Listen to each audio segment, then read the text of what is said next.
Welcome back to Coaches Weekly. I'm Eric Curry, joined by the track and field coach, Coach Andrew Chizzo. Coach, thanks for joining me. Thanks for having me once again. Let's do this. We always love having you here. Thanks. So last week, you didn't have any new meets or competitions. You're just still getting ready for the outdoor season, which starts in about a little over a week. So How is practice going as you're getting prepared for outdoors? Well, it's all weather dependent at this point. So unfortunately, even practice can be weather dependent, and that's the that's the cross we have to bear when we live in the Midwest, right? What might seem like a good day to start is not at the end, or as I've been told to get off the track recently, lightning in the area. Oh. So interestingly enough, there's a lot of perils and pitfalls that come with being outdoors. But again, track is a mental sport. This is all part of it. I just, in trying to be optimistic and ever positive with my team and or certain individuals that need it, when you're outdoors, there are so many outside distractions, interactions. The weather alone can, throw things into it. So this is all the part of it where now we get outdoors and start practicing. If it's drizzling out, that's part of it. You're going to be wet. And, if you're miserable or not is up to you. Mm-hmm. And so that's the biggest determiner of how you can actually do well outdoors is in that season is wrapping yourself in a positive mindset and don't let the outside distractions bother you. I don't know how best to explain it other than that. Oh, yeah. Gotcha. So is it difficult for the athletes and you as a coach when it goes from the 70s the next day it's 20 degrees and snowing to back to the 60s to 10 degrees the next day? Of course it is. But it's in how you handle it. Back when I was an athlete, many years ago, when we were pole vaulting, if somebody started talking negative about the weather or something in pole vaulting, I'm like, I got you beat.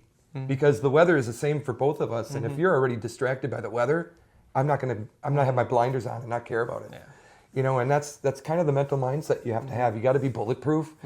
You got to be able to execute. And whatever frame of mind that gets your brain going into that switch to be on for execution needs to be on for execution. There's no room for playing around. I mean, safety can be at stake, at stake, for a lot of that as well. So, yeah. So then as you switch between indoor and outdoor, how does your strategy change? Like you said, is it just fully dependent on the weather or is it still mostly the same as indoors? So strategies being the same, we go into outdoor as our meets are merely practices, conferences where we want to shine. So as we're out there and dealing with the weather and everything else during practice, which is a good litmus to what the weekends can bring as well, whether it's good or bad, having that mental toughness to go into it going, all right, I already know the weather's not going to be great. So what do I need to do to be prepared in order to make it a good weekend for myself or good competition base for myself, that kind of thing. Actually, that kind of follows into my next question, which was, do you think it's difficult for the athletes to adjust from being indoors for the first chunk of the season to switching to outdoors for the latter half? I don't think it's a hard thing. I think for the most part, all the athletes have dealt with weather at some form, whether it was in high school as coming in as a freshman or dealing with it for years on end as a more of a veteran. So I don't think that really matters per se. Okay. I think during that time that they've had out there, whether good or bad has happened during that weather might make a big deal in terms of their experience and their confidence. But our job remains the same as coaches. It's just progressing them, rain or shine. That's part of the job, right? As a coach, which do you prefer coaching, indoors or outdoors, or does it not really matter to you? It doesn't matter to me.